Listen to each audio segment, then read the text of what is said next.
అధునాతన robotic technology రావడంతో తక్కువ రక్తస్రావం, తక్కువ నొప్పి, తక్కువ సమయంలో రికవరీ అవుతున్నారని Visakhapatnam care hospital surgical gastro వైద్యులు డాక్టర్ దుర్గా భవాని అంటున్నారు.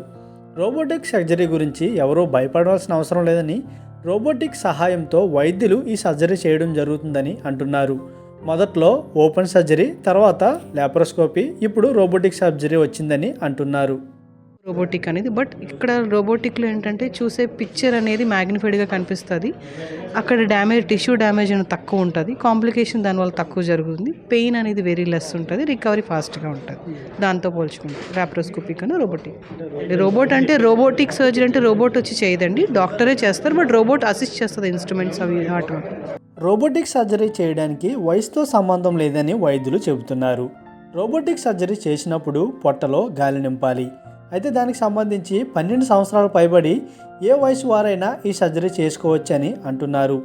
ఓపెన్ సర్జరీ చేసిన తర్వాత 2-3 వారాలు తీసుకోవడానికి సమయం పడుతుంటే, రోబోటిక్ సర్జరీలో రోగులు కేవలం 24 గంటల్లోనే నడుస్తున్నారని అంటున్నారు. కేవలం 5 రోజుల్లోనే డిశ్చార్జ్ చేస్తున్నామని అంటున్నారు. రోబోటిక్ శస్త్రచికిత్స భవిష్యత్తులో వచ్చేది కాదు, మన ముందు ఇప్పుడు ఉందని అంటున్నారు. రోబోటిక్ సర్జరీకి అయితే భయపడాల్సిన అవసరం లేదు. 1-2 డేస్లో హ్యాపీగా ఇంటికి వెళ్ళి వాళ్ళు రికవరీ, వాళ్ళ వర్క్ వాళ్ళు చేసుకోగలరు, వాళ్ళ రెగ్యులర్ యాక్టివిటీస్ వాళ్ళు చేసుకోగలరు. సో దీనికి భయపడాల్సిన అవసరం లేదు. దానివల్ల సైడ్ ఎఫెక్ట్, కాంప్లికేషన్ అనేది ఏమీ లేదు.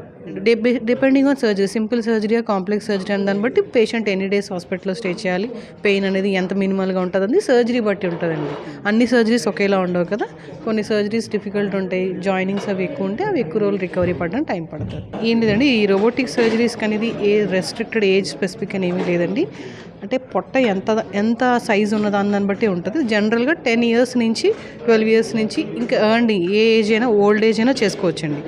జనరల్ అనెస్థీషియా అనేది ఇవ్వాలి. సో అనెస్థీషియా రిస్క్ అనేది ఎంతవరకు ఉన్నది అనే దాన్ని బట్టి చేయాలా చేయకూడదు అని, అది లాప్రోస్కోపీ అవ్వచ్చు, రోబోటిక్ అవ్వచ్చు. దీనికి స్పెసిఫిక్గా ఏజ్ రెస్ట్రిక్షన్ అనేది అయితే ఏమీ లేదండి రోబోటిక్ సర్జరీకి అనేది. అంటే పొట్ట మన గాలి పెట్టడానికి లాప్రోస్కోపీ అయినా రోబోటిక్ అయినా పొట్టలో గాలి నింపడానికి మనకి పొట్టలో స్పేస్ ఉండాలి కదా, అది చిన్నపిల్లల్లో ఉండదు. 10 సంవత్సరాల తర్వాత వాళ్ళు కొంచెం పర్వాలేదు, మినిమంగా ఉంటుంది. కాబట్టి 10 years దాటిన వాళ్ళు ఎవరైనా చేసుకోవచ్చండి, ప్రాబ్లం లేదు. ఓల్డ్ ఏజ్ కూడా చేసుకోవచ్చండి, ఏ ఏజ్ అయినా చేసుకోవచ్చండి. రోబోటిక్ సర్జరీకి పర్టికులర్గా కాంట్రా ఇండికేషన్ లేదు.